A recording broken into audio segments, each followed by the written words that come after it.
Hello students. तो आज हम शुरुआत करते हैं चैप्टर 14 का क्लास ट्वेल्थ के चैप्टर 14 का क्लास ट्वेल्थ के चैप्टर 14 पे शुरुआत करेंगे हम। तो ज़रा देखेंगे क्या क्या है चैप्टर 14 में। और चैप्टर 14 जैसे इसका नाम है सेमीकंडक्टर्स एंड इलेक्ट्रॉनिक डिवाइसेस, तो उसके बारे में हम बात करेंगे, सेमीकंडक्टर्स और इलेक्ट्रॉनिक डिवाइसेस के बारे में। तो ज़रा देखते जाओ, आ जाते हैं, बात करते हैं वन बाय वन करके। तो सबसे पहले क्लासिफिकेशन ऑफ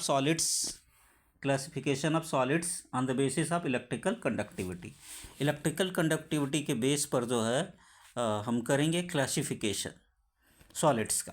तो इलेक्ट्रिकल कंडक्टिविटी के बेस पे हम लोग तीन कैटेगरी में बांटते हैं। एक तो कंडक्टर हो गया जो इलेक्ट्रिसिटी को कंडक्ट करेगा।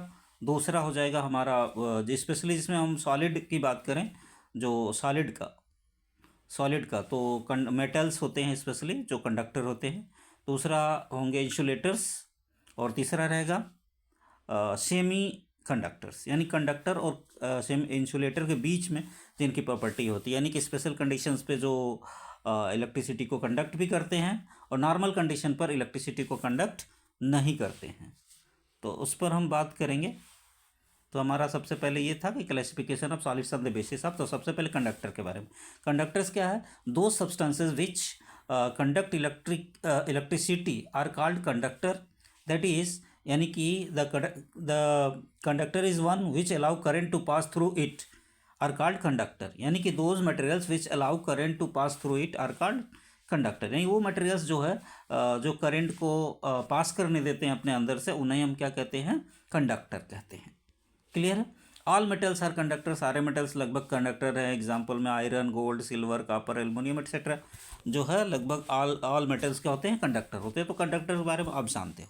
अब जो मेन आपको पढ़ना है यहाँ पे आपके लेवल में, वो पढ़ना है कि मेटल्स में क्या, metals possesses very low resistivity, यानी रेजिस्टिविटी इनकी बहुत ही कम होती है। और हाई कंडक्टिविटी, यानी कि कंडक्टिविटी इनका ज़्यादा होता है, क्योंकि resistivity is the reciprocal of conductivity is the reciprocal of resistivity होता है। तो उसका रेसिप्रोकल होता है। तो रेसिस्टिविटी लो है, इसका मतलब कंडक्टिविटी क्या होता है? हाई होता है इनका। अब there resistivity lies in the range. Resistivity की बात करें तो रेजिस्टिविटी 10⁻²⁰ ओम मीटर से लेकर के 10⁻8 ओम मीटर तक होता है ये कंडक्टर की रेजिस्टिविटी। ठीक है ना? कितना होता है? 10⁻² ओम मीटर से लेकर के 10⁻8 ओम मीटर तक होता है ये रेजिस्टिविटी। और साथ ही साथ इनकी जो कंडक्टिविटी रेंज है 10⁻² साइमन पर मीटर से लेकर के 10⁻8 साइमन पर मीटर तक होती है ये इनकी कंडक्टिविटी। क्लियर है? अब हम थोड़े से इन्हें कुछ और टर्म्स में बात करेंगे, इन्हीं के कुछ और टर्म्स में भी हम बात करेंगे। तो ज़रा देखा, सबसे पहले हम टर्म्स की बात करें तो कंडक्शन बैंड, थोड़ा सा इसके बारे में चर्चा करेंगे जो आपको समझ में आए कि क्या होता है कंडक्शन बैंड, बैलेंस बैंड, और उस पर क्या होता है। तो ज़रा देखा जाए, हम बात करें फॉर एग्जांपल, जैसे कि आप पढ़े हुए हो, आप पहले से जानते हो कि जो जैसे जो एटम है, एटम का न्यूक्लियस मान लेते हैं कि सेंटर में हमारा है, सेंटर में है न्यूक्लियस। इलेक्ट्रॉन्स जो होते हैं वो अलग अलग ऑर्बिट्स में क्या होते हैं, अलग अलग सेल्स में क्या होता है? रिवॉल्व करते रहते हैं न्यूक्लियस के चारों तरफ। तो ऐसे केस में जो लाउटर मोस्ट सेल होता है उसमें जो इलेक्ट्रॉन होता है सबसे बाहरी वाला, यानी कि जो ये सबसे बाहरी वाला सेल होता है, इसमें जो रहने वाले इलेक्ट्रॉन को हम लोग बोलते हैं बैलेंस इलेक्ट्रॉन्स। क्या बोलते हैं हम लोग? Balance electron. तो इसलिए यहाँ पे जो बैंड होता है, जो एनर्जी जो होता है, उसे हम कहते हैं बैलेंस बैंड। यानी यहाँ पे जो इलेक्ट्रॉन है उसको हम लोग क्या बोलेंगे? Balance band. उसके बाद अगर मेटल है या कोई भी ऐसा कंडक्टर है तो बैलेंस बैंड से निकल करके, अगर इलेक्ट्रॉन इस बैलेंस बैंड से निकल करके और उसे बाहर भागना है, यानी आउटर मोस्ट सेल में से निकल करके उसे बाहर भागना है, यानी कंडक्शन करना है, इलेक्ट्रिसिटी को कंडक्ट करना है, तो इस बैलेंस बैंड से उसे निकल करके जाना पड़ेगा। और दूसरे वाले बैंड को हम लोग कहते हैं कंडक्शन बैंड। क्या कहते हैं? कंडक्शन बैंड कहते हैं। तो जैसा कि देखा जाए, ये वाला फिगर में यहाँ से देखो, ये फिगर में आप देखें तो यहाँ पे देखिए, ये हमने नीचे बनाया तो ये है बैलेंस बैंड और ये ऊपर में है कंडक्शन बैंड। अब इलेक्ट्रॉन बैलेंस बैंड में है, यानी कि यहाँ पर है, और जंप मार के उसे ऊपर ये जाना पड़ेगा। तो इसके लिए क्या चाहिए, एनर्जी चाहिए। क्या चाहिए, एनर्जी चाहिए। तो मेटल के केस में क्या होता है, मेटल के केस में ज़रा देखा जाए, जो नीचे वाला ये बैलेंस बैंड है, ऊपर वाला कंडक्शन बैंड, दोनों एक दूसरे से ओवरलैप होते हैं। ये देखो जो एरिया बीच में दिख रही है, ये वाली एरिया क्या है, यानी दोनों ओवरलैप, यानी कंडक्शन बैंड और ये बैलेंस बैंड दोनों जो है एक दूसरे से ओवरलैप होता है। यानी कि बैलेंस बैंड से इलेक्ट्रॉन जब मर्जी आराम से थोड़ा सा भी एनर्जी मिला तो वो तुरंत ही कंडक्शन बैंड में चला जाता है।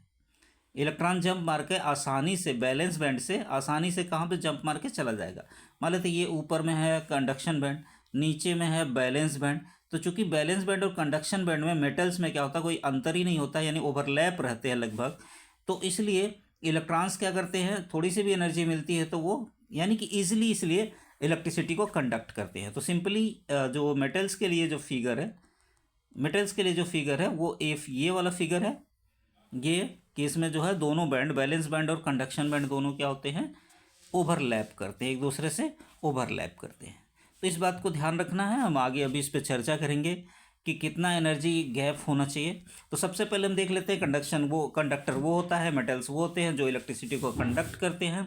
इनका रेजिस्टिविटी जो है बहुत ही लो होता है, यानी कंडक्टिविटी हाई होता है। रेजिस्टिविटी 10⁻² ओम मीटर से लेकर के 10⁻8 ओम मीटर तक होता है, जबकि कंडक्टिविटी की है 10⁻2 साइमन पर मीटर से लेकर के 10⁻8 साइमन पर मीटर तक होता है। इस पे बात करेंगे। अब हम चलते हैं इंसुलेटर्स पे। तो इंसुलेटर्स क्या होते हैं, इंसुलेटर्स क्या हैं, उन पर हम बात करेंगे। What are the insulators? तो insulators are those materials which do not allow current to pass through it. यानी इंसुलेटर वो मटेरियल है जो करंट को अपने अंदर से पास होने नहीं देते हैं, यानी कि जो इलेक्ट्रिसिटी को कंडक्ट नहीं करते हैं। That is which do not conduct electricity are called insulators. अब insulators possesses high resistivity. Insulator की रेजिस्टिविटी क्या होती है, ज़्यादा होती है। इंसुलेटर की रेजिस्टिविटी क्या होती है, ज़्यादा होती है। कंडक्टिविटी क्या होती है, इसलिए इनकी लो होती है। देर रेजिस्टिविटी रेंज की बात करें तो रेजिस्टिविटी 10⁻11 ओम मीटर से लेकर के 10⁻19 ओम मीटर तक होती। वहीं पे ज़रा देखे थे जब हम बात किए थे इनका इंसुलेटर्स का, कंडक्टर का, मेटल्स का, तो मेटल्स का हमने देखा था 10⁻² ओम मीटर से लेकर 10⁻8, यानी रेजिस्टिविटी बहुत ही कम था। जबकि इनकी रेजिस्टिविटी 10⁻11 ओम मीटर से लेकर के 10⁻19 ओम मीटर तक है, यानी कि बहुत ज़्यादा रेजिस्टिविटी है। कंडक्टिविटी की रेंज है 10⁻11 साइमन पर मीटर से लेकर 10⁻19 साइमन पर मीटर होता है, यानी कि इनकी जो कंडक्टिविटी है रेंज वो बहुत ही कम है। अब ज़रा देखा जाए एनर्जी बैंड गैप की बात करें। एनर्जी बैंड गैप की जब हम बात करेंगे तो एनर्जी बैंड गैप में देखें, ये नीचे वाला जो है ये आपका बैलेंस बैंड और ऊपर हो गया कंडक्शन बैंड। मेटल्स में हमने देखा था कि मेटल्स में क्या होता है, जो बैलेंस बैंड है और कंडक्शन बैंड है ये दोनों एक दूसरे से ओवरलैप कर रहे थे। लेकिन यहाँ पे इंसुलेटर के केस में बैलेंस बैंड और कंडक्शन बैंड में एक लार्ज एनर्जी गैप होता है, यानी इलेक्ट्रॉन को यहाँ पे है तो इससे जंप मार के यहाँ तक जाने के लिए इसको बहुत ही ज़्यादा एनर्जी की ज़रूरत होगी। और ये कितनी, लगभग एनर्जी जो गैप जो है, ये जो बैलेंस बैंड और कंडक्शन के बैंड में इंसुलेटर के केस में जो एनर्जी गैप है वो 3 इलेक्ट्रॉन वोल्ट से ज़्यादा होती है एनर्जी गैप, ठीक है ना। तो इलेक्ट्रॉन के जो एनर्जी के बैलेंस बैंड और कंडक्शन बैंड के 3 इलेक्ट्रॉन वोल्ट से क्या होती है, ज़्यादा होती है। यानी कि इलेक्ट्रॉन्स को ज़्यादा एनर्जी की ज़रूरत होगी तब जा करके वो कहीं कंडक्शन बैंड में जंप कर पाएगा, इलेक्ट्रिसिटी कंडक्ट कर पाएगा। तो इंसुलेटर्स नॉर्मली बहुत इतनी एनर्जी नहीं मिल पाती इलेक्ट्रॉन्स को, और इस तरह से इंसुलेटर्स जो है इलेक्ट्रिसिटी कंडक्ट नहीं कर पाता क्योंकि वो बैलेंस बैंड से कंडक्शन बैंड में जंप नहीं कर पाता है। तो लगभग 3 इलेक्ट्रॉन वोल्ट से ज़्यादा का एनर्जी गैप होता है, ठीक है ना। तो ये था इंसुलेटर्स के केस में। अब हम बात करते हैं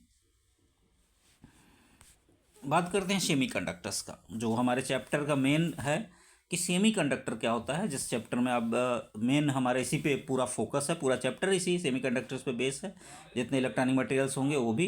तो जरा देखिए, those materials which do not allow current to pass through it at normal temperature. यानी कि नॉर्मल कंडीशन पे, नॉर्मल टेम्परेचर पे क्या होता है कि ये करंट को पास नहीं होने देते हैं, but conduct electricity when heated और some suitable impurities are added in it.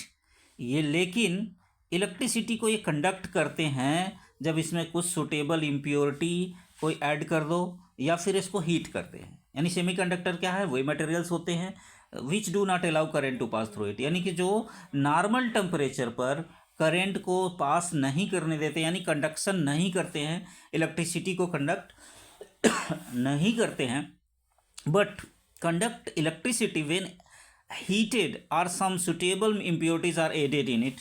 लेकिन अगर कुछ सुटेबल इम्प्योरिटीज में ऐड कर दिया जाता है या फिर उसे हीट किया जाता है तो इलेक्ट्रिसिटी को कंडक्ट करता है। इसी को हम कहते हैं सेमी कंडक्टर्स। तो सेमी कंडक्टर्स पोजेज रेजिस्टिविटी और conductivity intermediate to metals and insulator, यानी सेमी कंडक्टर्स की जो रेजिस्टिविटी है वो कंडक्टर और कंडक्टर और इंसुलेटर के बीच में होती है। जैसे कि रेजिस्टिविटी की रेंज है 10⁻⁵ ओम मीटर से लेकर के 10⁻⁶ ओम मीटर तक, और कंडक्टिविटी की जो रेंज है वो 10⁻⁵ साइमन पर मीटर से लेकर के 10⁻⁶ साइमन पर मीटर होती है। तो ये रही कंडक्टिविटी की रेंज सेमीकंडक्टर्स की, और ये यानी कि कंडक्टर इंसुलेटर और कंडक्टर के बीच में इनका होता है। क्लियर है। अब एनर्जी गैप की बात करें तो एनर्जी बैंड गैप की बात करें तो यहाँ पे जो है केस में बैलेंस बैंड और कंडक्शन बैंड में जो एनर्जी गैप है लार्ज नहीं होता। जैसे इंसुलेटर्स के केस में हमने देखा था कि बैलेंस बैंड और जो कंडक्शन बैंड है उन दोनों के बीच में जो एनर्जी गैप था वो बहुत ही लार्ज था, इसलिए इलेक्ट्रॉन्स को ज़्यादा एनर्जी की ज़रूरत होती है। लेकिन in the case of semiconductors there is a small energy gap between valence band and conduction band. ये बैलेंस बैंड है जिसमें इलेक्ट्रॉन है, अगर उसे एनर्जी मिलती तो कंडक्शन बैंड में जाएगा जहाँ पे वहाँ पे वो जंप मार के मूव कर सकता है और इस तरह से इलेक्ट्रिसिटी कंडक्ट करेगा। तो सेमी कंडक्टर्स के केस में ध्यान रहे कि जो बैलेंस बैंड और कंडक्शन बैंड के में एनर्जी गैप है it is small energy gap. Small energy gap की वजह से जैसे हीट करते हैं तो हीट करने पे कुछ इलेक्ट्रॉन्स क्या करते हैं वो बैलेंस बैंड से जंप मार के यहाँ कंडक्शन बैंड में यहाँ पे चले जाते हैं। बैलेंस बैंड से जंप मारे और कंडक्शन बैंड में चले गए और इस तरह से वो इलेक्ट्रिसिटी को कंडक्ट करते हैं, यानी हीट करने पर क्या होता है वो कंडक्ट करते हैं। जैसे कभी कभी मोबाइल में कभी कभी डेड हो जाता है तो जब आप बनाने के लिए ले जाते हैं तो वो क्या करते हैं वहाँ हीट करते हैं, उसके जो भी चिप वगैरह होता है या जो भी इंस्ट्रूमेंट होता है हीट करते हैं। तो एक्चुअली वो सेमी कंडक्टर का बना हुआ रहता है मटेरियल, हीट करने की वजह से फिर से कंडक्शन स्टार्ट कर देता है। तो कंडक्टर हीट करने पर यानी कि सेमी कंडक्टर हीट करने पर इलेक्ट्रिसिटी को कंडक्ट कर सकता है। तो सेमी कंडक्टर के बारे में समझ में आ गया। सेमी कंडक्टर एक ऐसा मटेरियल है जो कि आप हीट करोगे तो ही इलेक्ट्रिसिटी को कंडक्ट करेगा, नॉर्मल टेम्परेचर पे इलेक्ट्रिसिटी कंडक्ट नहीं करेगा, या फिर उसमें के अंदर कुछ इम्प्योरिटीज़ को हम ऐड कर देते हैं, कुछ इम्प्योरिटीज़ को डाल देते हैं तो करता है। ठीक है ना। अब कुछ कंपाउंड सेमी कंडक्टर्स के बारे में कुछ एग्जांपल्स के लिए देख लो। तो यहाँ पे कुछ एग्जांपल्स हैं, जैसे ऑर्गेनिक डोप्ड ये है थैलोसाइनामा थैलोसाइनाइंस एंथ्रासीन एट्सेट्रा, ये सब हैं, ये भी सेमी कंडक्टर हैं। ये ऑर्गेनिक डोप्ड हैं, डोपिंग कर किए हुए हैं। डोपिंग का मतलब होता है कुछ इम्प्योरिटीज़ इनके अंदर ऐड किया गया है। फिर ऑर्गेनिक पॉलीमर्स की बात करें तो पॉलीपाइरोल, पॉलीथायोफीन एट्सेट्रा, ये भी जो हैं ये भी सेमी कंडक्टर्स हैं। इनऑर्गेनिक की बात करें तो कैडमियम सल्फाइड यानी CdS और gallium arsenide GaAs and CdSc, cadmium selenium. तो ये हैं कुछ CdS GaAs और CdSc एट्सेट्रा, ये भी जो है ना कुछ सेमी कंडक्टर्स हैं। ये सेमी कंडक्टर्स के नाम हैं, तो देख लीजिएगा। अगर ऑर्गेनिक की बात करें तो थैलोसाइनाइंस है, एंथ्रासीन है। ऑर्गेनिक पॉलीमर्स की बात करें तो पॉलीपाइरोल है, पॉलीथायोफीन है। इनऑर्गेनिक की बात करें तो CdS GaAs और CdSc। तो ये सारे हैं कुछ एग्जांपल्स हैं। नेक्स्ट हम बात करेंगे इंट्रिंसिक सेमीकंडक्टर्स, यानी सेमीकंडक्टर्स के उनके बात करेंगे कि इम्प्योरिटी ऐड करेंगे या इम्प्योरिटी नहीं ऐड करेंगे। ऐसा सेमीकंडक्टर जिसमें हमने कोई इम्प्योरिटी नहीं ऐड किया है। फॉर एग्जांपल जैसे कि स्क्रीन पे देखें हम,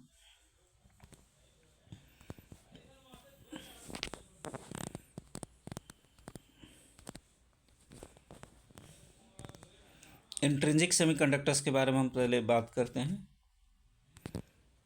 इंट्रिंसिक सेमीकंडक्टर्स, तो इंट्रिंसिक सेमीकंडक्टर्स वो सेमीकंडक्टर्स होते हैं, दो semiconductors A pure semiconductor which is free from any impurity, every impurity is called intrinsic semiconductor. ऐसा सेमीकंडक्टर जो किसी भी impurity से क्या होता है, फ्री होता है, यानी उसके अंदर कोई impurity नहीं ऐड होता है, ठीक है ना, यानी जिसमें डोपिंग नहीं करते, जिसमें हम कोई impurity नहीं ऐड किए हैं, तो ऐसे सेमीकंडक्टर को हम लोग क्या बोलते हैं, इंट्रिंजिक सेमीकंडक्टर्स। दूसरा रहेगा एक्सट्रिंजिक, यानी जिसमें, जैसे फॉर एग्जांपल यहाँ ज़रा देखें तो ये गैलियम है, सॉरी जर्मेनियम, सॉरी जीई के जितने भी मेटल यहाँ पर आपको दिख रहा है, सब के सब इस सॉलिड में क्या है, जीई के ही मेटल हैं और कोई मेटल नहीं है।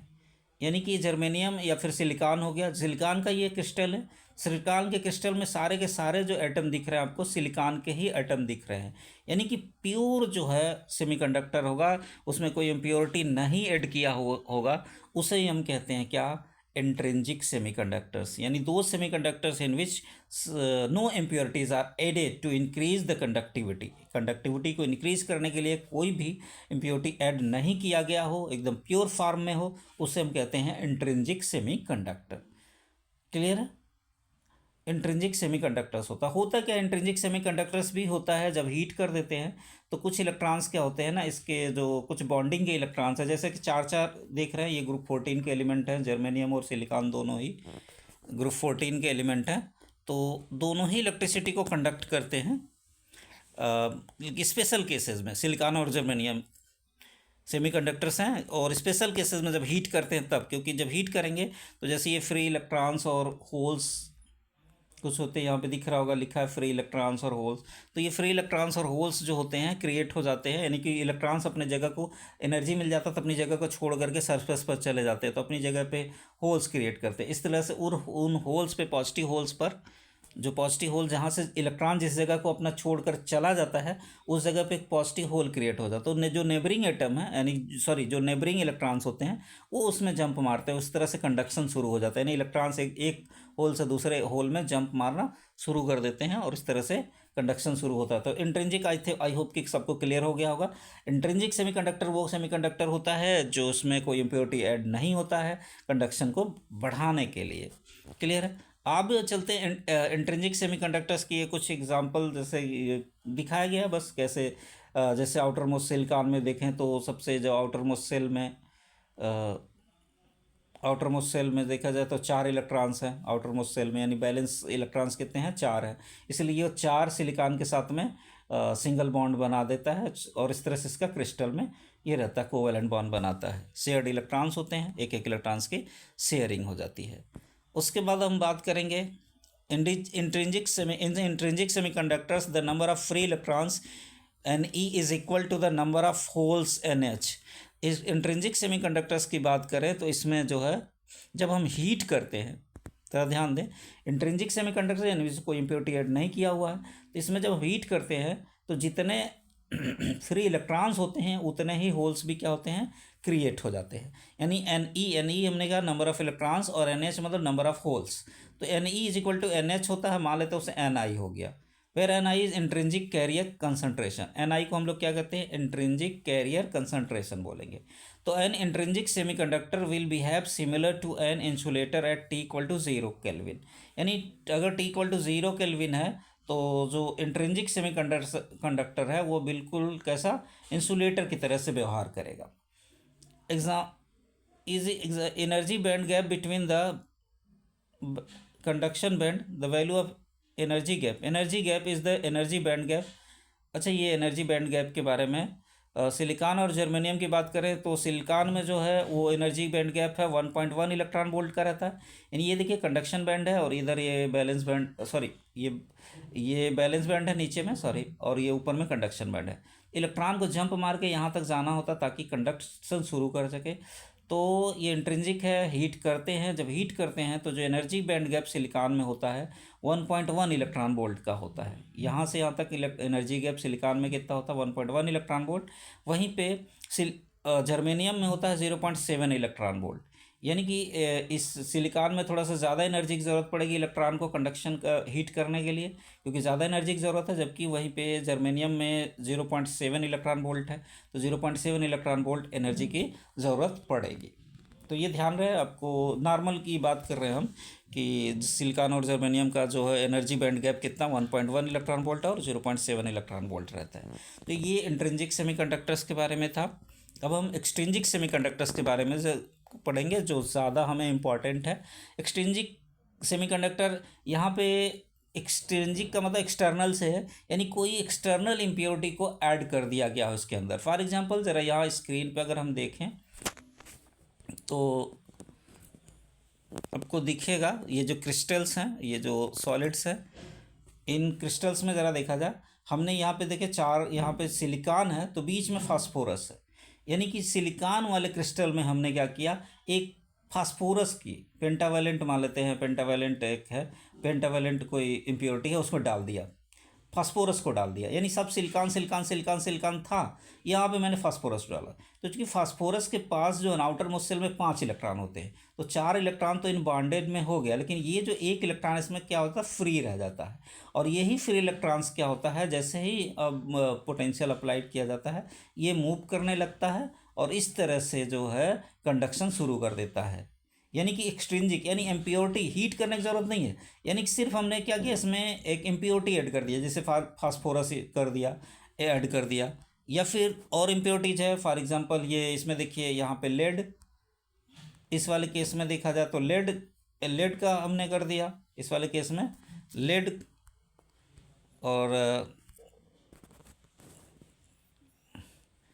और इसके बाद अगले वाले केस में देखा जाए तो यहाँ आर्सेनिक ऐड कर दिया। तो इस तरह से कुछ इम्प्योरिटीज़ को जो है हम क्या करते हैं, ऐड कर देते हैं। ऐड करने की वजह से, इम्प्योरिटीज़ के ऐड करने की वजह से जो है उसके अंदर कंडक्शन की प्रॉपर्टी आ जाती है। तो इस तरह के सेमीकंडक्टर्स को हम लोग क्या बोलते हैं, एक्सट्रिंजिक सेमीकंडक्टर्स। तो अब आपको डेफिनेशन क्लियरली समझ में आएगा, तो डेफिनेशन वाले पार्ट में चलते हैं। क्या है कि अ semiconductor with impurities added to it is called semiconductor, यानी कि semiconductor in which some impurities are added to increase the conductivity are called extrinsic semiconductors। यानी those semiconductors in which some impurities are added, यानी वो semiconductors जिसमें सब कुछ impurities को क्या क्या ऐड किया गया है उसकी कंडक्टिविटी को बढ़ाने के लिए, यानी ज़्यादा इलेक्ट्रिसिटी जो है वो कंडक्ट कर सके, उसकी कंडक्टिविटी बढ़ जाए, उसके लिए उसके अंदर कुछ इम्प्योरिटी कुछ डाल दिया गया। जैसे मैंने अभी दिखाया फास्फोरस हो गया, सिलिकॉन के क्रिस्टल में फास्फोरस को डाल दिया, तो इस तरह से इम्प्योरिटीज़ ऐड कर दिया। तो ऐसे ही हम इन्हें कहते हैं क्या, एक्सट्रिंजिक सेमीकंडक्टर्स। तो एक्सट्रिंजिक सेमीकंडक्टर्स अब दो तरह के होते हैं। तो 2 टाइप्स ऑफ एक्सट्रिंजिक सेमी, एक एन टाइप सेमीकंडक्टर होता है, दूसरा पी टाइप होता है। तो सबसे पहले N type, N stand for negative, N जरा देखें तो निगेटिव। तो निगेटिव यहाँ पे इलेक्ट्रॉन्स की वजह से, यानी कि इलेक्ट्रॉन्स एक्स्ट्रा होते हैं, ऐसी इम्प्योरिटी ऐड करें जिसमें इलेक्ट्रॉन्स क्या होता है, एक्स्ट्रा होते हैं, तो उसे उस समय जो है जो कंडक्शन होता है उस जिस तरह का सेमीकंडक्टर होगा उसे बोलेंगे हम एन टाइप्स ऑफ सेमीकंडक्टर, क्योंकि एन मतलब यहाँ नेगेटिव से है, ध्यान रहे एन का मीनिंग यहाँ नेगेटिव से है। N type semiconductor negative type semiconductor, नहीं इलेक्ट्रॉन जिसमें ज़्यादा होगा। यानी कब ज़्यादा होगा, क्योंकि सिलिकॉन और जर्मेनियम ग्रुप 14 के एलिमेंट है, तो ग्रुप यानी कि टेट्रावेलेंट होते हैं, 4 बैलेंस इलेक्ट्रॉन होते हैं। तो हम पेंटावेलेंट इम्प्योरिटीज़ यानी कि ग्रुप 15 के एलिमेंट्स को हम लोग इसके अंदर डालेंगे। यानी कि when group 14 elements are doped, ये ड्रॉप्ड लिखा है, स्पेलिंग गलत है, ड्रॉप्ड नहीं रहेगा, DOPED, सॉरी DOPPED। डोप्ड मतलब एडिंग इम्प्योरिटी, डोप्ड का मीनिंग क्या है, एडिंग इम्प्योरिटी, यानी इम्प्योरिटी को ऐड करने को डोपिंग बोलते हैं, ठीक है ना। Adding the impurity in the semiconductor is called doping. तो हम डोपिंग करेंगे, डोप्ड कर देंगे, यानी ग्रुप 14 एलिमेंट्स को डोप्ड विद ग्रुप 15 एलिमेंट्स। यानी ग्रुप 14 एलिमेंट जैसे कि जर्मेनियम और सिलिकॉन को ग्रुप 14 एलिमेंट्स फास्फोरस, आर्सेनिक, इन सब से डोपिंग कर देते हैं, ठीक है ना। पेंटावेलेंट जो होते हैं, doped with pentavalent atom such as arsenic, phosphorus और एंटीमनी और bismuth. In this type of semiconductor negatively charged electrons are responsible for conduction, therefore these are called n type of। इस तरह के जो पेंटावेलेंट इम्प्योरिटीज जब हम add करते हैं तो 4 जो इलेक्ट्रॉन्स होते हैं वो तो बॉन्डिंग में चले जाएंगे, एक इलेक्ट्रॉन एक्स्ट्रा बच जाता है जो कंडक्शन के लिए जो है वो फ्री रहता है और कंडक्शन के लिए रिस्पॉन्सिबल होता है, इसलिए इन्हें हम कहते हैं N type of semiconductor. Clear है ना, क्योंकि नेगेटिव एन मतलब नेगेटिव है, इलेक्ट्रॉन्स के लिए यूज़ होगा, ध्यान रहे। तो ये जैसे एग्जांपल्स मैंने दिया, जैसे कि सिलिकॉन में फास्फोरस ऐड कर दिया, ग्रुप जो सिलिकॉन ग्रुप 14 एलिमेंट्स है उसमें फास्फोरस पेंटावेलेंट है, इसके अंदर से इसके जो है 5 इलेक्ट्रॉन्स हैं। तो ये जो यहाँ पे देखिए तो एक एक इलेक्ट्रॉन्स के शेयरिंग कर लिया और एक इलेक्ट्रॉन इसका ये फ्री है, ठीक है। अब इस केस में यहाँ पे जो जिसका इलेक्ट्रॉन होता है उस एटम को हम लोग कहते हैं डोनर एटम। उसको क्या कहते हैं हम? डोनर एटम कहते हैं। ये देखिए यहाँ पे फिगर में दिखाया गया यहाँ पे। अब जरा देखिए, डोनर इम्प्योरिटीज़, इनको इसे हम क्या कहते हैं? डोनर इम्प्योरिटीज़ भी कहते हैं इनको, ध्यान रहे। यानी जैसे कि हमने फास्फोरस डाल दिया या फिर लेड डाल दिया या फिर आर्सेनिक डाल दिया सिलिकॉन या जर्मेनियम के क्रिस्टल में, और इस तरह की जो इम्प्योरिटी हो गई उसको हम बोलेंगे donor impurities. Contribute free electrons, यानी डोनर इम्प्योरिटीज़ क्या होता है? फ्री इलेक्ट्रॉन्स, यानी कि वो डोनर एटम हो गया, आर्सेनिक हो गया, यहाँ पे लेड हो गया, या फिर इधर देखिए ये बिस्मथ हो गया, एंटीमनी हो गया, इम्प्योरिटी है, डोनर इम्प्योरिटी है। तो इन्हें हम क्या बोलते हैं? डोनर इम्प्योरिटीज़ बोलते हैं या डोनर एटम्स बोलते हैं। क्लियर है? अब एनर्जी बैंड गैप की बात करें तो यहाँ पे जो एनर्जी बैंड गैप होता है 0.01 से लेकर 0.05 इलेक्ट्रॉन वोल्ट के करीब होता है। वो जो इलेक्ट्रॉन्स कंडक्शन के लिए एनर्जी थोड़ी सी ज़्यादा बढ़ जाती है। अब पी टाइप सेमीकंडक्टर्स, एक बार एन टाइप ऑफ सेमीकंडक्टर्स के बारे में फिर से कर लेते हैं। एन टाइप ऑफ सेमीकंडक्टर्स में क्या होता है कि जब ग्रुप 14 एलिमेंट जैसे जर्मेनियम और सिलिकॉन में ग्रुप 15 एलिमेंट्स की इम्प्योरिटीज़ ऐड करते हैं, जैसे फास्फोरस, आर्सेनिक, एंटीमनी या बिस्मथ को ऐड करते हैं जो पेंटावेलेंट होते हैं, तो 4 electrons are used in the bonding covalent bond. 4 electrons covalent bond में आ जाते हैं, बट 1 इलेक्ट्रॉन लेफ्ट फ्री, लेकिन एक इलेक्ट्रॉन क्या होता है? फ्री रहता है। And this electrons conduct responsible for the conduction, और ये इलेक्ट्रॉन्स क्या होता है? नेगेटिवली चार्ज इलेक्ट्रॉन कंडक्शन के लिए रिस्पॉन्सिबल होता है, और इसलिए इसे हम इस तरह के सेमीकंडक्टर को हम बोलते हैं एन टाइप ऑफ सेमीकंडक्टर या नेगेटिव टाइप ऑफ सेमीकंडक्टर कहते हैं। तो ये ध्यान रहे कि जब हम पेंटावेलेंट इम्प्योरिटीज़ को ऐड करेंगे सिलिकॉन या जर्मेनियम में, यानी ग्रुप 14 एलिमेंट्स में, तो उस समय एक फ्री इलेक्ट्रॉन रहेगा जो कंडक्शन के लिए रिस्पॉन्सिबल होता है। इन्हें हम कहते हैं एन टाइप ऑफ सेमीकंडक्टर। अब हम पी टाइप सेमीकंडक्टर, तो जस्ट इसी का उल्टा, अगर हम ट्राईवेलेंट जो है इम्प्योरिटी ऐड करें, यानी कि ग्रुप 14 एलिमेंट जैसे कि सिलिकॉन और जर्मेनियम है doped with group 13 elements like boron और एल्युमिनियम है, देन डोपेंट इलेक्ट्रॉन, डोपेंट का मतलब जो डाला गया इलेक्ट्रॉन है, जो इम्प्योरिटी डाल रहे हैं हम, डोपेंट इलेक्ट्रॉन। तो dopant electron has one less valence electron, क्योंकि बोरान और एल्युमिनियम के लास्ट यानी ग्रुप 13 एलिमेंट्स के जो आउटर मोस्ट शेल में 3 इलेक्ट्रॉन होते हैं। अब चाहिए 4 इलेक्ट्रॉन जबकि हैं 3 इलेक्ट्रॉन, इसका मतलब 1 इलेक्ट्रॉन की है शॉर्टेज, ठीक है ना। तो अब क्या होगा? उस शॉर्टेज वाली जगह पे वैकेंट खाली है, और वैकेंट वाली जगह पे क्या होता है? एक पॉजिटिव होल क्रिएट हो जाता है, यानी कि वो पॉजिटिव होल की तरह से, एक पॉजिटिव चार्ज की तरह, पॉजिटिव होल की तरह से वो काम करता है। यानी कि at vacant place positive hole is created and neighbouring electrons jump into this hole, और जो आसपास के जो इलेक्ट्रॉन्स होते हैं वो उसमें जंप करते हैं by leaving a positive hole at their original position. यानी जब इलेक्ट्रॉन्स वहाँ से नेबरिंग इलेक्ट्रॉन है, पड़ोसी इलेक्ट्रॉन जंप मार करके इस होल में आता है, तो अपनी जगह जहाँ से वो था वहाँ फिर एक होल होता है। अब उसके बगल वाला, उसके पास पड़ोस वाला इलेक्ट्रॉन उसमें जंप मारता फिर अपनी जगह ओरिजिनल पोजीशन पे, और इस तरह से इलेक्ट्रॉन्स का मूवमेंट होता है, तो कंडक्शन शुरू होगा। Thus conduct electricity since conduction is due to positive hole, therefore semiconductor is called P type of semiconductor. अब चूंकि यहाँ पे जो कंडक्शन है वो पॉजिटिव होल्स के कारण, चूंकि यहाँ पे जो इम्प्योरिटी है वो ट्राईवेलेंट है, और ट्राईवेलेंट है तो इसलिए एक जगह खाली रहता है, उस जगह पर एक पॉजिटिव होल क्रिएट होता है। इस पॉजिटिव होल के कारण इलेक्ट्रॉन, नेबर इलेक्ट्रॉन इसमें जंप मारते हैं अपनी जगह पे, अपनी पोजीशन पे एक पॉजिटिव होल छोड़ते हुए। तो इस तरह से पॉजिटिव होल्स के कारण चूंकि कंडक्शन हो रहा है, इसलिए हम कहते हैं इसे पी टाइप, यानी पॉजिटिव, पी का मतलब यहाँ पे क्या है? पॉजिटिव है, तो पी टाइप ऑफ सेमीकंडक्टर कहते हैं। तो पी टाइप ऑफ सेमीकंडक्टर में क्या होता है कि सिलिकॉन और जर्मेनियम यानी ग्रुप 14 एलिमेंट्स में जो डोपिंग करते हैं हम ग्रुप 13 एलिमेंट्स की, लाइक बोरान और एल्युमिनियम का, ठीक है ना, ये ध्यान रहे। Doped with trivalent atoms such as aluminium and boron are एडियम, इंडियम एटसेट्रा। तो dopant has balance electron less than Si and germanium, therefore the atom can form covalent bonds with three neighboring Si atoms but does not have any electron to offer the fourth Si atom। यानी figure में देख लें, figure से समझ लेते हैं, ज़्यादा समझ में आएगा। जैसे कि यहाँ पे ज़रा देखा जाए तो ये जो है हमारा बोरान है, तो बोरान के पास तीन ही इलेक्ट्रॉन बैलेंस इलेक्ट्रॉन है। तो ये यहाँ पे एक इलेक्ट्रॉन यहाँ पे शेयरिंग कर लिया, एक इलेक्ट्रॉन। लेकिन यहाँ पे देखिए जहाँ पे सफ़ेद वाइट सा दिख रहा है, यहाँ पर कोई इलेक्ट्रॉन इसके पास था ही नहीं, क्योंकि इसके पास तीन ही इलेक्ट्रॉन आउटर मोस्ट शेल में होता है। तो इस जगह पर एक पॉजिटिव होल हो जाता है, बोरान एटम का ये पॉजिटिव होल है।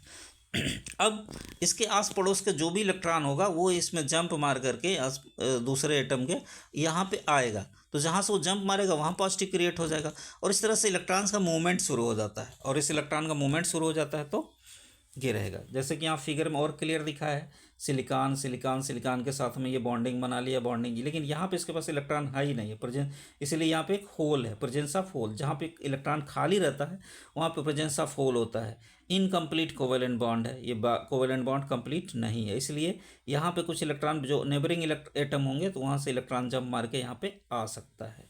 और ठीक है, ये हो गया सिलिकॉन या जर्मेनियम का था कुछ बोरान के लिए।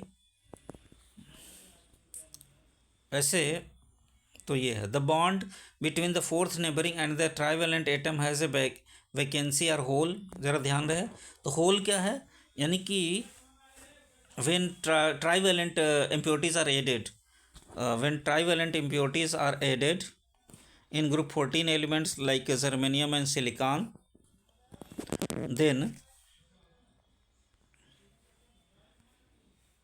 देखिए ये ट्राइवेलेंट इम्प्योरिटी ऐड किया गया है, then one place is vacant, यानी कि one bond has the only one electron and at the splits a positive hole is created, एक पॉजिटिव होल क्रिएट हो जाता है और इस तरह से होता है। और इस तरह से hole is available for conduction, one acceptor atom gives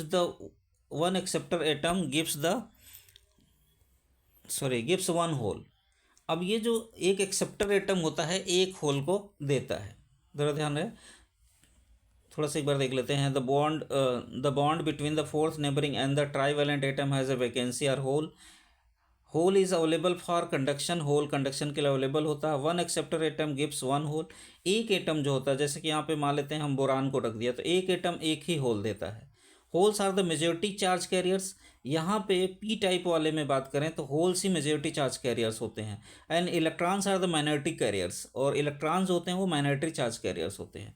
for P type semiconductors जो नंबर ऑफ होल्स होता है it is greater than the number of electrons, यानी P types of semiconductor में नंबर ऑफ होल्स ज़्यादा होता है, number of electrons कम होता है। Energy band diagram for the semi conductor at T greater than 0 पर है एनर्जी बैंड गैप।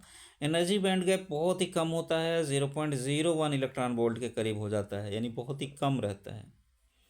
तो ये रहा कंडक्शन के लिए एनर्जी बैंड गैप। और हम पढ़ रहे हैं पी टाइप के सेमीकंडक्टर जो पॉजिटिव होल्स के कारण रिस्पॉन्सिबल है। तो आई होप कि आपको समझ में आ रहा होगा, बिल्कुल ईजिली से कोशिश कर रहे हैं हम।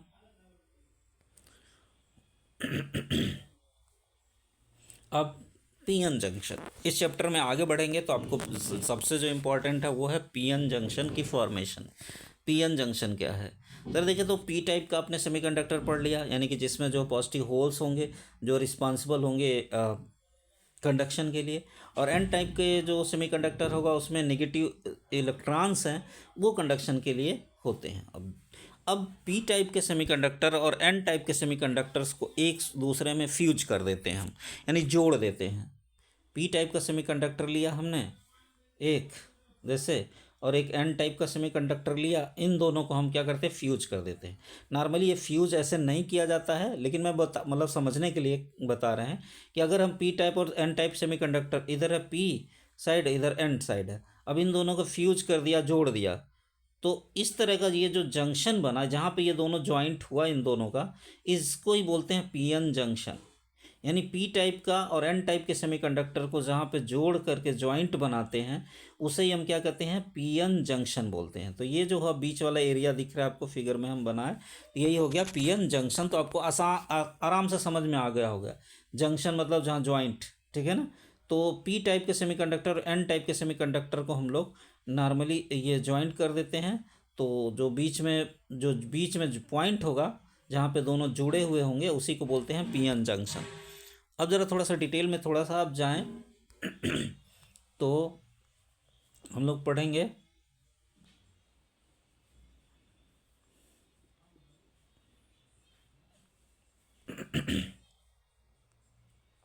चलिए consider a thin P type silicon, यानी कि पी टाइप का, यानी कि पॉजिटिव होल्स वाला जो है जिसमें वो पी टाइप का सिलिकॉन ले लिया, वेफर, सिलिकॉन का एक वेफर ले लिया, यानी कि एक क्रिस्टल ले लिया। By adding precisely a small quantity of pentavalent impurity part of P S I wafer can be converted into N S I. मान लेते हैं कि पूरा एक पार्ट था पी टाइप का, ये पूरा पी टाइप का था, लेकिन इसमें हमने कुछ पेंटावेलेंट इम्प्योरिटी ऐड कर दिया। मान लेते इधर पी टाइप का था, फिर पेंटावेलेंट इम्प्योरिटी कुछ ऐड कर दिया, तो ये एन टाइप में भी कुछ इसका हो गया। यानी ये part of P S I, P type का ये पूरा का पूरा क्रिस्टल था, लेकिन पेंटावेलेंट हमने डाला था, क्या डाला था, सिलिकॉन का हमने पी टाइप का लिया था, और पूरे में फिर उसमें हम कुछ पार्ट में जो है पेंटावेलेंट डाला, तो एन टाइप का कुछ पार्ट इसका क्या हो गया। There are several processes by which semiconductor can be formed. अब ये सेमीकंडक्टर्स के प्रोसेस बहुत सारे हैं, तो उसमें हम डिटेल में नहीं जाएंगे, वो इम्पॉर्टेंट हैं, लेकिन कैसे बनाएंगे पीएन जंक्शन को, उसके बहुत सारे प्रोसेस हैं, तो उस पर हम फोकस नहीं करेंगे। हमारा जो फोकस है पीएन जंक्शन की फॉर्मेशन कैसे होगी इलेक्ट्रॉनिक लेवल पर, उस पर बात करेंगे, प्रोसेस पे नहीं बात करेंगे कि किन मेथड से ये पीएन जंक्शन बनाया जाएगा। तो there are several processes by which a semiconductor can be form. The wafer now contains P region and N region. अब इस तरह से जो वेफर में हो गया, एक पी रीजन हो गया और एक एन रीजन हो गया। पी एस आई था, उसमें हमने पेंटावेलेंट इम्प्योरिटी वगैरह ऐड किया, और बहुत सारे मेथड हैं ऐड करने के और बनाने के। इस तरह से हमारे वेफर में एक पी रीजन हो गया और एक एन रीजन हो गया, ठीक है ना। P region and a metallurgical junction between P and N, और ये बीच में उनके एक जंक्शन मिल गया, मेटलर्जिकल जंक्शन मिल गया बीचों बीच में। क्लियर। अब to important processes occur during the formation of a p-n junction, diffusion and drift। अब p-n जंक्शन की जो फॉर्मेशन है उसमें दो प्रोसेस है, एक डिफ्यूजन और एक ड्रिफ्ट। तो डिफ्यूजन क्या है और ड्रिफ्ट क्या है, तो डिफ्यूजन करंट और ड्रिफ्ट करंट, इस तरह से दो करंट भी होगा। डिफ्यूजन का प्रोसेस एक रहेगा और एक ड्रिफ्ट रहेगा। तो डिफ्यूजन क्या होता है और ड्रिफ्ट क्या है, यानी डिफ्यूजन करंट क्या होगी, ड्रिफ्ट करंट क्या होगी, इस पर बात करेंगे। इन एन टाइप सेमीकंडक्टर, बात करें हम अगर एन टाइप के सेमीकंडक्टर में, तो कंसंट्रेशन ऑफ इलेक्ट्रॉन्स, यानी कि number of electrons per unit volume is more compare to that of the concentration of holes. यानी कि अगर एन टाइप है हमारा, कैसा है एन टाइप, तो एन टाइप में आप जानते हो क्या होगा कि N E is greater than होगा एन एच के, यानी कि concentration of number of electrons is more than the concentration of number of holes. तो एन ई ग्रेटर होगा एन टाइप वाले केस में। क्लियर है। Similarly in A P type semiconductor the concentration of holes is more than the concentration of electrons. उसी तरह से अगर P type है तो इसमें क्या होगा, एन एच यानी नंबर ऑफ होल्स जो है it is greater than the number of electrons के।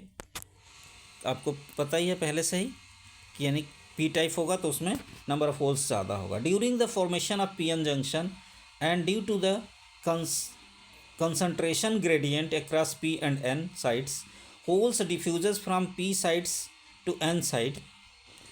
कह रहा जो होल्स है वो P साइड में चूँकि होल्स ज़्यादा हैं कंसंट्रेशन ग्रेडियंट की वजह से, यानी P साइड जो होता है उसमें होल्स ज़्यादा होते हैं और N साइड में होल्स कम होते हैं। इस वजह से कुछ होल्स P साइड से मूव करके N साइड में जाने लग जाते हैं। क्लियर है। यानी जिधर ज़्यादा है, जैसे P साइड वाला रीजन में होल्स ज़्यादा हैं, अगर हम यहाँ फिगर बना दें तो मान लेते हैं ये पी साइड वाला रीजन है, तो पी साइड वाले में होल्स ज़्यादा होने की वजह से कुछ होल्स इधर मूव कर जाते हैं एन साइड वाले में। एन साइड वाले में क्या है, इलेक्ट्रॉन्स ज़्यादा हैं, इसलिए यहाँ से कुछ इलेक्ट्रॉन्स मूव करके इधर आने लग जाते हैं। यानी दोनों तरफ से मूवमेंट, इधर से होल्स का मूवमेंट और इधर से इलेक्ट्रॉन्स का मूवमेंट ऐसे शुरू हो जाता है। अब ये शुरू होगा जब होल्स और इलेक्ट्रॉन्स एक दूसरे से मिलते हैं तो एक दूसरे को क्या करते हैं, डिफ्यूज कर देते हैं, एक दूसरे को डिफ्यूज करेंगे, न्यूट्रल करते हैं। तो इसी पे आगे बात करेंगे। तो अब अभी तक फॉर्मेशन की बात कर रहे हैं हम। फॉर्मेशन में क्या होगा कि पी रीजन में जो होता है, पी रीजन में पॉजिटिव होल्स ज़्यादा होते हैं, एन रीजन में इलेक्ट्रॉन्स ज़्यादा होते हैं। इसलिए कंसंट्रेशन ग्रेडियंट डिफरेंस की वजह से पी होल से जो पॉजिटिव होल्स हैं वो एन रीजन की तरफ मूव करते हैं, और एन रीजन से जो इलेक्ट्रॉन्स हैं, नेगेटिवली चार्ज इलेक्ट्रॉन्स हैं, वो मूव करते हैं इधर पी रीजन की तरफ मूव करते हैं। क्लियर है? अब क्या होता है, और and the electrons diffuses from n side to the p side. This motion of charge carriers gives the rise to diffusion current across the junction. यानी इसी को हम डिफ्यूजन करंट कहते हैं।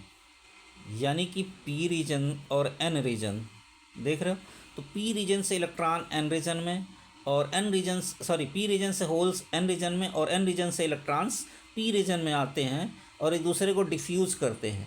इसे ही हम इस तरह से, चूँकि जब इलेक्ट्रॉन्स मूव करते हैं तो करंट आएगा, इस करंट को हम बोलते हैं डिफ्यूजन करंट। और ये प्रोसेस क्या है, डिफ्यूजन है, यानी कि डिफ्यूज़ होते हैं। पी वाले से होल्स और एन वाले से इलेक्ट्रॉन्स आते हैं, मूव करते हैं और एक दूसरे को डिफ्यूज़ करते हैं।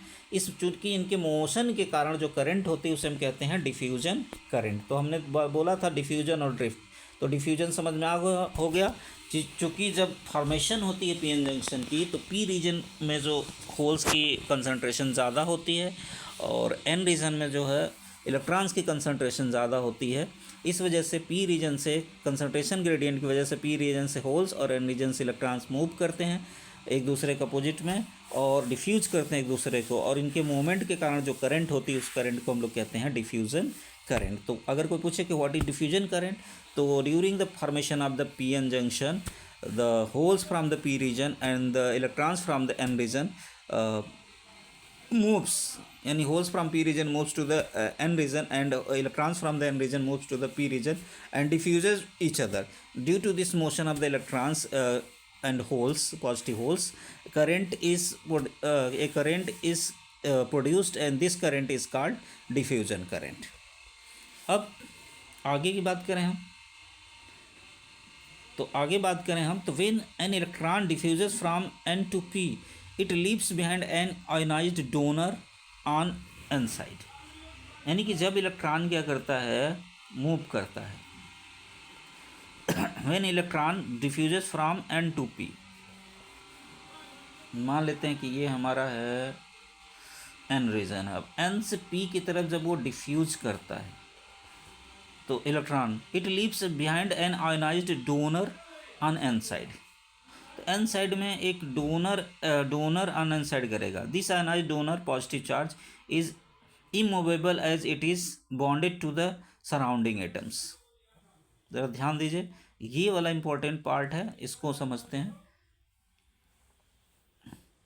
मान लेते हैं कि ये हमारा एन रीजन है। एन रीजन से आया हुआ इलेक्ट्रॉन जब मूव करेगा तो अपनी जगह पर एक पॉजिटिव होल छोड़ जाएगा। यहाँ पे डिफ्यूज हो रहा है, जब पी रीजन में वो इलेक्ट्रॉन, एन रीजन से आया हुआ इलेक्ट्रॉन डिफ्यूज होगा तो अपनी जगह पे एक पॉजिटिव होल क्या करता है, छोड़ जाता है। ठीक है, थोड़ा सा ये इसको हम ध्यान से रुक जाइए, बनाते जाएं, थोड़ा सा बड़ा करना पड़ेगा फिगर को।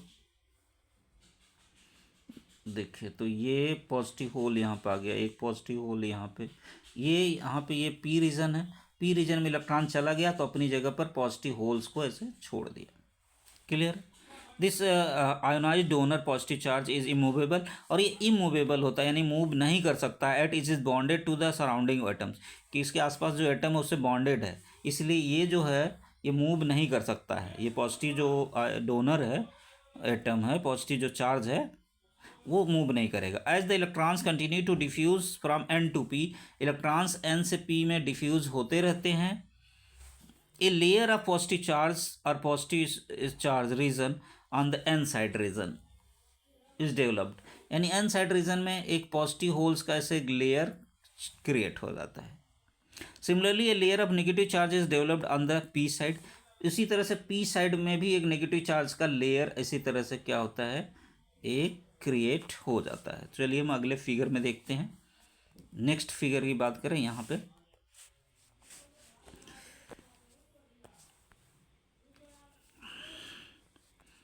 यहाँ से समझते हैं, इम्पॉर्टेंट है process P N junction formation की। ये यहाँ से होल्स होते हैं इस साइड में, और इस साइड में एन साइड में क्या इलेक्ट्रॉन्स एक्सेस होते हैं। तो एन रीजन से इलेक्ट्रॉन्स जो है जब मूव करके डिफ्यूज करके पी रीजन में जाते हैं तो अपनी जगह पर पॉजिटिव होल्स क्रिएट कर देते हैं, ये जो प्लस प्लस लिखा हुआ है। तो यानी एन साइड में एक पॉजिटिव होल्स का एक तरह से लेयर बन जाता है। एन साइड में पॉजिटिव होल्स का एक लेयर बन गया, जो कि आपको यहाँ फिगर में दिख रहा है। ये पॉजिटिव होल्स का ये लेयर बन गया। सिमिलरली इधर से जो पॉजिटिव होल्स थे जो मूव करते हैं एन रीजन में, तो अपनी जगह पर एक डोनर इलेक्ट्रॉन वहाँ पे छोड़ जाते हैं, और इस तरह से यहाँ पे इलेक्ट्रॉन्स की एक लेयर पी साइड रीजन में इलेक्ट्रॉन्स की एक लेयर बन जाती है। ठीक है, this space charge region on either side of the junction together is called the depletion region. अब इस जंक्शन के दोनों साइड में पी टाइप और एन टाइप के बीच में जो ये रीजन है जहाँ पे पॉजिटिव होल्स का एक लेयर है और एक नेगेटिव इलेक्ट्रॉन्स की एक, एन साइड में पॉजिटिव होल्स की लेयर और पी साइड में नेगेटिव इलेक्ट्रॉन्स की एक लेयर बन गई है, इस रीजन को हम लोग कहते हैं, ये जो क्षेत्र यहाँ से यहाँ तक का जो एरिया है यही कहलाता है डिप्लीशन रीजन। इसको हम क्या बोलेंगे, डिप्लीशन रीजन। यानी the space charge region on either side of the junction together is called depletion region, where the positive charge where there is a layer of the positive charge carriers and negative electrons. The positive space charge region on n side में तो ये जो n side में positive charge region है junction n side of junction, and negative space of the charge region on p side junction, p side में जो negative charge junction है appearing as junction appearing as electric field is developed। चूँकि ये positive हो गया, ये negative हो गया, तो एक इलेक्ट्रिक फील्ड हो गया from negative to positive to negative, यानी पॉजिटिव से नेगेटिव की तरफ इलेक्ट्रिक फील्ड जो है डेवलप हो गई, यानी इस डायरेक्शन से इस डायरेक्शन में इलेक्ट्रिक फील्ड हो गई, पॉजिटिव से नेगेटिव डायरेक्शन में इलेक्ट्रिक फील्ड डेवलप हो गई। क्लियर है। Due to the field an electron from P side moves to N side. अब पी साइड का जो इलेक्ट्रॉन है वो एन साइड में मूव करने लगे, क्योंकि इलेक्ट्रिक फील्ड में इलेक्ट्रॉन्स पे क्या होता है, फील्ड की अपोजिट डायरेक्शन में फोर्स लगता है। तो यानी कि अगर पी साइड में एक कोई इलेक्ट्रॉन था, पहले वो एन साइड से आया था, पी साइड में डिफ्यूज कर रहा था, लेकिन हुआ क्या कि इलेक्ट्रिक फील्ड यहाँ पे जो दो लेयर हो गई, एन साइड में पॉजिटिव लेयर और पी साइड में नेगेटिव लेयर हो गई, इस लेयर की वजह से इलेक्ट्रिक फील्ड क्या हुई, इलेक्ट्रिक फील्ड जनरेट हो गई। इस इलेक्ट्रिक फील्ड की वजह से जो इलेक्ट्रॉन्स थे यहाँ पे पी रीजन में, अब वो मूव करने लगेंगे किधर, इधर इस डायरेक्शन एन रीजन की तरफ इलेक्ट्रॉन्स मूव करने लगते हैं। क्लियर है। यानी due to this field an electron from P side moves to the N side and a hole from N side of the junction moves to the P side. और यहाँ N side में जो कोई whole है वो इधर move करेगा, क्योंकि वो पॉजिटिव चार्ज होता है, जो होल होता है वो कैसा होता है, पॉजिटिव चार्ज होता है। इस इलेक्ट्रिक फील्ड की वजह से जो इलेक्ट्रिक फील्ड ये डेवलप हुई, इसके कारण पी साइड में जो इलेक्ट्रॉन है वो एन साइड में जाएगा और एन साइड में जो पॉजिटिव होल है वो पी साइड में, ऐसे मोशन शुरू हो जाता है। This motion of charge carriers due to electric field is called drift current. अब चूंकि इस इलेक्ट्रिक फील्ड के कारण ये जो इलेक्ट्रिक फील्ड है, इन दोनों लेयर्स की वजह से जो इलेक्ट्रिक फील्ड है, इनकी वजह से जो है इलेक्ट्रॉन्स का अब मोशन शुरू हो गया, इसलिए इसको कहते हैं हम लोग ड्रिफ्ट करंट या डिफ्यूजन करंट बोलते हैं। The motion of is called drift current and is opposite in direction to the diffusion current. Sorry, ये इसे कहते हैं हम ड्रिफ्ट करंट। पहले हम डिफ्यूजन करंट जान चुके हैं। डिफ्यूजन करंट एक बार फिर से मैं आपको बता देता हूँ। चलते हैं। डिफ्यूजन करंट में क्या होता है, पी रीजन में जो होते हैं वो पॉजिटिव होल्स ज़्यादा रहते थे, एन रीजन में जो होते हैं वो नेगेटिव इलेक्ट्रॉन्स ज़्यादा रहते थे। तो पी रीजन के जो पॉजिटिव होल्स हैं वो मूव करते हैं एन रीजन की तरफ, और एन रीजन के जो इलेक्ट्रॉन्स हैं वो मूव करते हैं क्या है, पी रीजन की तरफ। अब इस तरह से यहाँ पे ये डिफ्यूज होते हैं, एन रीजन से इलेक्ट्रॉन्स इसमें जब डिफ्यूज होते हैं तो जहाँ से वो आए थे उस जगह पर एक पॉजिटिव होल क्रिएट कर देते हैं। यहाँ से चला इलेक्ट्रॉन, अपनी जगह पे पॉजिटिव होल, इस तरह से एन रीजन पे एक पॉजिटिव होल का एक लेयर बन जाता है। सिमिलरली पी रीजन से जो होल्स होते हैं वो डिफ्यूज होते हैं एन रीजन की तरफ, और जब वो एन रीजन की तरफ वहाँ से डिफ्यूज होते हैं, जाते हैं, मूव करते हैं, तो उस समय अपने जगह पे छोड़ जाते हैं एक नेगेटिव पी साइड में नेगेटिव लेयर्स, नेगेटिव चार्जेस की लेयर्स एक छोड़ जाते हैं। क्योंकि अब इनके इस समय जो ये मूवमेंट होता है, शुरुआती मूवमेंट, इसे कहते हैं हम लोग क्या, डिफ्यूजन करंट। क्योंकि ये जो पी रीजन से होल्स उधर डिफ्यूज होते हैं, एन रीजन से इलेक्ट्रॉन्स पी रीजन में डिफ्यूज होते हैं, तो इसलिए इस तरह से जो मूवमेंट होता है चार्जेस का, इनके कारण जो करंट होती है वो डिफ्यूजन करंट हो जाती है। और अब जब ये लेयर्स दोनों तैयार हो गई, positive layer negative layer, in layer की वजह से पॉजिटिव से नेगेटिव की तरफ एक इलेक्ट्रिक फील्ड आ जाती है। इस इलेक्ट्रिक फील्ड की वजह से इलेक्ट्रॉन्स पी रीजन से वापस जाने लगते हैं एन रीजन में, और एन रीजन से पॉजिटिव होल्स मूव करने लगते हैं पी रीजन में इस इलेक्ट्रिक फील्ड की वजह से। तो इस करंट को इस तरह से ये चार्ज मूव कर रहे हैं, और जब चार्जेस मूव कर रहे हैं तो ये जो करंट है इसे कहते हैं हम लोग, इस करंट को हम लोग कहते हैं कौन सा करंट, ड्रिफ्ट करंट, और ये डिफ्यूजन करंट के अपोजिट में होती है। अब इस तरह से डिफ्यूजन करंट और ड्रिफ्ट करंट चलता रहेगा, डिफ्यूजन करंट और ड्रिफ्ट करंट दोनों चलता रहेगा तब तक जब तक कि दोनों का मैग्नीट्यूड इक्वल ना हो जाए। Initially diffusion current is large, शुरू में क्या होता है कि डिफ्यूजन करंट की वैल्यू ज़्यादा होती है, and drift current is small, drift current small होता है, कम रहता है। एज डिफ्यूजन कंटिन्यूज, डिफ्यूजन जैसे जैसे बढ़ता जाता है, the space charges region on either side of the junction extends. कह रहे हैं कि जो स्पेस चार्ज रीजन है, ये वाला जो स्पेस चार्ज रीजन जो आपको यहाँ पे दिख रहा है, ये रीजन थोड़ा सा बढ़ता हुआ चला जाता है, ठीक है ना, जिसे हम डिप्लीशन रीजन बोलते हैं, ठीक है ना। Extends thereby increasing the electric field strength, जैसे जैसे ये बढ़ेगा तो इलेक्ट्रिक फील्ड की स्ट्रेंथ भी क्या होती है, बढ़ती चली जाएगी। हेंस इलेक्ट्रिक फील्ड बढ़ेगी तो ड्रिफ्ट करंट भी क्या होती है, बढ़ती चली जाती है।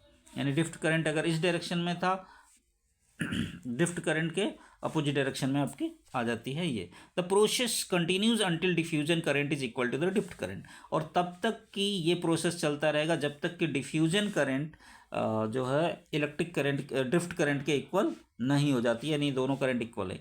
दस से P N junction is form, और इस तरह से पी एन जंक्शन एक बन जाता। Under equilibrium there is no net current, और इक्विलिब्रियम के कंडीशन में यानी कि दोनों जब इक्वल हो जाती है, यानी कि डिफ्यूजन करंट और दूसरी जो करंट है वो ड्रिफ्ट करंट, दोनों के मैग्नीट्यूड जब इक्वल हो जाता है उस समय नेट करंट क्या हो जाता है, जीरो होता है, क्योंकि एक दूसरे के अपोजिट डायरेक्शन में रहता है।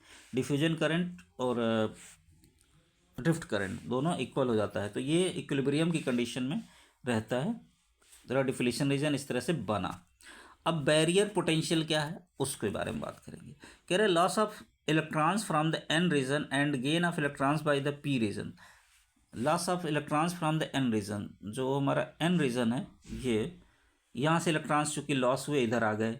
उसके बाद है gain of electrons by the P region, P region में इलेक्ट्रॉन्स आगे बढ़ गए, ठीक है ना। P region causes a difference of potential across the junction two of the region, दोनों के बीच में पोटेंशियल का डिफरेंस आ जाता है, पोटेंशियल डिफरेंस क्रिएट हो जाता है। This potential tends to prevent the movement of electrons from N to P, और इस पोटेंशियल की वजह से जो इलेक्ट्रॉन्स एन से पी की तरफ ये जा रहे थे, ये जो इलेक्ट्रॉन्स इधर जा रहे थे, इनको ये पोटेंशियल क्या करता है, रोकता है। Therefore it is called a barrier potential, यानी कि जब loss of electrons from N region से इलेक्ट्रॉन्स का लॉस होता है, और पी रीजन में उसका गेन होता है, इस तरह से पोटेंशियल डिफरेंस क्रिएट हो जाता है। और ये पोटेंशियल डिफरेंस जो है जो इलेक्ट्रॉन्स का ये जो मूवमेंट है एन से पी की तरफ, उसे रोकता है। इसे हम कहते हैं बैरियर पोटेंशियल। ये जो पोटेंशियल क्रिएट हुआ यही पोटेंशियल कहलाएगा बैरियर पोटेंशियल। क्लियर है। तो ये था हमारा डिप्लीशन रीजन। अगर कुछ बात करें जैसे कि ड्रिफ्ट करंट क्या होता है, तो ड्रिफ्ट करंट वो करंट होती है जब दो एन रीजन में पॉजिटिव लेयर और पी रीजन की तरफ नेगेटिव लेयर हो जाती है। इन दोनों लेयर्स की जहाँ पे पी एन जंक्शन जुड़ता है, जिस जगह पे जुड़ता है पी और एन रीजन, वहाँ पे एन साइड में पॉजिटिव लेयर बन जाती है, एक पॉजिटिव होल्स की लेयर बन जाती है, और पी साइड में नेगेटिव चार्ज की लेयर बन जाती है। इस तरह से यहाँ पे इलेक्ट्रिक फील्ड पॉजिटिव से नेगेटिव की तरफ हो जाती है, और इस इलेक्ट्रिक फील्ड की वजह से पी रीजन से इलेक्ट्रॉन मूव करने लगते हैं एन रीजन की तरफ, और एन रीजन से जो होल्स है वो पी रीजन की तरफ मूव करने लगते हैं। इस तरह से इन चार्ज कैरियर्स के मूवमेंट के कारण जो करंट होती है उसे हम कहते हैं ड्रिफ्ट करंट। दूसरा डिफ्यूजन करंट क्या होता है, डिफ्यूजन करंट बिल्कुल स्टार्टिंग में शुरू होता है, वो चलता ही रहता है जब तक कि ड्रिफ्ट करंट। डिफ्यूजन करंट क्या है कि चूंकि पी रीजन में होल्स ज़्यादा होते हैं, एन रीजन में इलेक्ट्रॉन ज़्यादा होते हैं, तो एन रीजन के जो इलेक्ट्रॉन्स है वो पी रीजन में डिफ्यूज होते हैं और पी रीजन्स के जो होल्स है वो एन रीजन में डिफ्यूज होते हैं। इस तरह से जो इन दोनों यहाँ पे जो चार्जेस का मूवमेंट है डिफ्यूजन होने में, उस तरह से जो करंट हो रही है उसे हम डिफ्यूजन करंट कहते हैं। और जब फॉर्मेशन नॉर्मल कंडीशन की बात करें तो नॉर्मल कंडीशन में जो एन रीजन और पी रीजन है, दोनों में एन रीजन और पी रीजन यानी ड्रिफ्ट करंट और डिफ्यूजन करंट दोनों जब इक्वल हो जाता है तो डिप्लीशन रीजन में यानी कि उस समय जो है कोई भी जो है करंट फ्लो नहीं होता है, यानी नॉर्मल कंडीशन में कोई करंट फ्लो नहीं होता है। अब ज़रा देखें अब क्या करते हैं, इसका फ़ायदा क्या है। हम इधर मेटल जोड़ देते हैं, एक मेटल यहाँ एक मेटल यहाँ जोड़ दिए।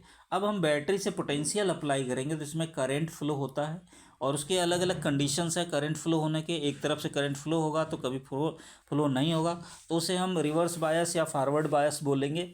रिवर्स बायस क्या है, फॉरवर्ड बायस क्या है, वो आगे का चलेंगे। और सेमीकंडक्टर डायोड है तो अगली वीडियो में हम लोग बात करेंगे सेमीकंडक्टर डायोड का। एक बार वीडियो को पूरा जल्दी जल्दी से सरसरी निगाह से चलें, देख लेते हैं, वापस याद करेंगे तो आपको यहाँ से कम 5 से 10 नंबर तक का, 5 नंबर तक का तो कम से कम आपको तैयार हो जाएगा, जो आप एग्ज़ाम में अपने बोर्ड में आराम से लिख सकोगे। 5 नंबर तक के क्वेश्चंस को आप लोग कर सकोगे। अब तक जो हमने पढ़ा लगभग उसमें 4-5 नंबर का कुछ चीज़ें हैं, रिवर्स बायस और फॉरवर्ड बायस और सेमीकंडक्टर डायोड, जिस पर हम अगली वीडियो में हम लोग बात करेंगे क्योंकि वीडियो बहुत बड़ा हो जाएगा, इसलिए हम बात करते हैं। सरसरी निगाहों से चले तो सबसे पहले हम बात कर रहे थे कंडक्टर्स क्या होता है, जो करंट को, इलेक्ट्रिसिटी को कंडक्ट करता है। इसकी रेजिस्टिविटी क्या होती है, बहुत ही कम होती है, 10⁻² से ले ओम मीटर से लेकर 10⁻8 ओम मीटर होती है। कंडक्टिविटी रेंज बहुत ज़्यादा होता है, 10⁻2 साइमन पर मीटर से लेकर 10⁻8 साइमन पर मीटर तक होता है। अब बात करें इंसुलेटर्स का, तो इंसुलेटर्स जो इलेक्ट्रिसिटी को कंडक्ट नहीं करते हैं, इनकी रेजिस्टिविटी बहुत ज़्यादा होती है, 10⁻11 ओम मीटर से लेकर 10⁻19 ओम मीटर तक होता है। इनकी कंडक्टिविटी रेंज 10⁻11 साइमन पर मीटर से लेकर के 10⁻19 साइमन पर मीटर होती है।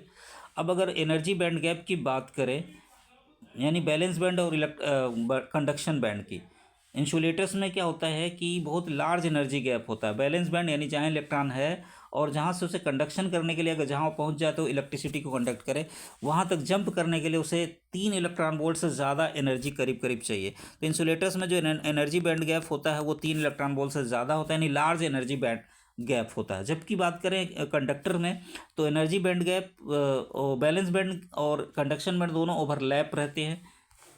ये था। उसके बाद हम बात करते थे सेमीकंडक्टर्स के बारे में। तो सेमीकंडक्टर्स वो होते हैं जो नॉर्मल टेम्परेचर पे इलेक्ट्रिसिटी कंडक्ट नहीं करते हैं, लेकिन यदि उन्हें हीट कर देते हैं या कुछ इम्प्योरिटी को ऐड कर दें तो उनकी वो इलेक्ट्रिसिटी कंडक्ट करने लगते हैं। सिलिकॉन और जर्मेनियम कुछ हमारे ऐसे हैं, बाकी बहुत सारे एग्जांपल हैं। इनमें जो बैलेंस बैंड और कंडक्शन बैंड जो सेमीकंडक्टर में होता है, बैलेंस बैंड और कंडक्शन बैंड में जो एनर्जी गैप बहुत ही कम होता है। उसके बाद इंट्रिंसिक सेमीकंडक्टर्स की बात करें, इंट्रिंसिक सेमीकंडक्टर्स यानी प्योर फॉर्म ऑफ सेमीकंडक्टर्स, इसमें कोई इम्प्योरिटी नहीं ऐड किया है, कोई अशुद्धि नहीं डाली गई है, उसको हम इंट्रिंसिक सेमीकंडक्टर्स बोलेंगे। जैसे सिलिकॉन का क्रिस्टल हो गया या जर्मेनियम का क्रिस्टल हो गया, तो ये इंट्रिंसिक सेमीकंडक्टर्स हो गया। अब एक्सट्रिंसिक सेमीकंडक्टर्स की बात करें, एक्सट्रिंसिक सेमीकंडक्टर्स जिसमें हम लोग क्या करते हैं, कुछ इम्प्योरिटी को ऐड कर देते हैं, जैसे कि फास्फोरस, बिस्मथ या ऐसे, इनको हम करते हैं इम्प्योरिटी ऐड कर दें ताकि उसकी कंडक्टिविटी जो है बढ़ जाए। यानी कंडक्टिविटी को इंक्रीज करने के लिए अगर हम इम्प्योरिटी को ऐड करते हैं तो ऐसे सेमीकंडक्टर को बोलते हैं हम एक्सट्रिंसिक सेमीकंडक्टर। और ये 2 तरह का होता है, एन टाइप ऑफ, ये नेगेटिव टाइप, यानी कि नेगेटिव टाइप ऑफ सेमीकंडक्टर होता है। इसमें ग्रुप 15 एलिमेंट को हम ग्रुप 14 एलिमेंट में डालते हैं, यानी कि सिलिकॉन या जर्मेनियम के क्रिस्टल में हम लोग फास्फोरस हो गया, आर्सेनिक हो गया, बिस्मथ हो गया, एंटीमनी हो गया, इनको हम लोग ऐड करते हैं तो वो ये पेंटावैलेंट होते हैं। इस वजह से एक इलेक्ट्रॉन ज़्यादा होने की वजह से नेगेटिव जो इलेक्ट्रॉन्स होते हैं इनकी वजह से कंडक्शन होता है, इसलिए एन टाइप बोलते हैं। और उसके बाद जो है आपका पी टाइप में हम लोग क्या होता है, ट्राईवैलेंट इम्प्योरिटीज़ को ऐड करते हैं। जैसे बोरान और एल्युमिनियम हो गया, तो सिलिकॉन और जर्मेनियम के क्रिस्टल में हम लोग डिफ्यूज़ कराते हैं। तो वहाँ पे क्या होता है कि जो 3 इलेक्ट्रॉन होते हैं उनके आउटर मोस्ट शेल में बोरान और एल्युमिनियम जैसे ग्रुप 13 एलिमेंट हैं, तो इनके क्या होता है कि एक इलेक्ट्रॉन एक जगह वैकेंट रह जाती है, तो वो जो वैकेंट खाली जगह होती है जहाँ पे इलेक्ट्रॉन नहीं होता है, वहाँ एक पॉजिटिव होल क्रिएट हो जाता है। वो पॉजिटिव होल जो है ना नेबरिंग इलेक्ट्रॉन्स को क्या करता है, अट्रैक्ट करता है, उस तरह से इलेक्ट्रॉन्स का मूवमेंट होता है। तो चूंकि इस पॉजिटिव होल्स के कारण रिस्पॉन्सिबल है कंडक्शन के लिए, पॉजिटिव होल रिस्पॉन्सिबल होता है, इसलिए पी टाइप का सेमीकंडक्टर इसको बोलते हैं। ये पी टाइप ऑफ सेमीकंडक्टर्स है, जैसे सिलिकॉन में एल्युमिनियम डाल दिया या बोरान को डोपिंग कर दी। तो ये था। अब पी एन जंक्शन की फॉर्मेशन हमने पढ़ी थी। पी एन जंक्शन की फॉर्मेशन में हमने देखा था कि क्या होगा, एक ही जो होगा, यानी कि पी रीजन और एन रीजन, पी टाइप का और एन रीजन दोनों को डिफ्यूज करेंगे। जहाँ डिफ्यूजन होगा बीच में उसको हम डिप्लीशन रीजन बोलते हैं। जहाँ डिफ्यूज होगा वो रीजन में एक्चुअली एक तरफ पॉजिटिव चार्ज की लेयर बन जाएगी, पॉजिटिव होल्स की, और एक तरफ एंड साइड में पॉजिटिव होल्स की, और पी साइड में नेगेटिव होल्स की लेयर बन जाती है। उस लेयर की वजह से इलेक्ट्रिक फील्ड क्रिएट हो जाता है, जिसकी वजह से एक करंट होती है जिससे हम कहते हैं ड्रिफ्ट करंट। और उससे पहले डिफ्यूजन करंट है, तो डिफ्यूजन करंट ड्रिफ्ट करंट दोनों जब इक्वल हो जाती है तो नॉर्मल कंडीशन में कोई करंट फ्लो नहीं होता है। ये था। अब हम पढ़ेंगे जब डायोड के बारे में, तो आपको समझ में आएगा कि ये जो पीएन जंक्शन, यही पीएन जंक्शन डायोड है, यही पीएन जंक्शन है, यही डायोड होगा। कब ये रिवर्स बायस और कब फॉरवर्ड बायस में काम करेगा, तो अगले वीडियो में छोटा सा वीडियो होगा, अगला पूरा चैप्टर कंप्लीट हो जाएगा। तो आप जल्दी से जल्दी शेयर कर दीजिए अपने सभी दोस्तों को, जल्दी से जल्दी फेमस करिए, ताकि आपको बोर्ड एग्ज़ाम आने से पहले आप आराम से, गारंटी है कि अगर इन वीडियोस को आप देख करके और आराम से देख करके और थोड़ा भी ध्यान से देखते हो, तो आराम से अपने बोर्ड में एग्ज़ाम में पास होने भर के तो कोई रोक ही नहीं सकता है, और अच्छे नंबर आ सकते हैं। पास होना तो एक छोटी सी बात है, बहुत अच्छे नंबर्स आप गेन कर सकते हो। तो इस तरह से अमेजिंग वीडियोस के लिए प्रोत्साहित करने के लिए ज़्यादा से ज़्यादा सब्सक्राइब करिए, अपने दोस्तों को शेयर करिए। जल्दी से आपके एग्ज़ाम्स के लिए शुभकामनाएं।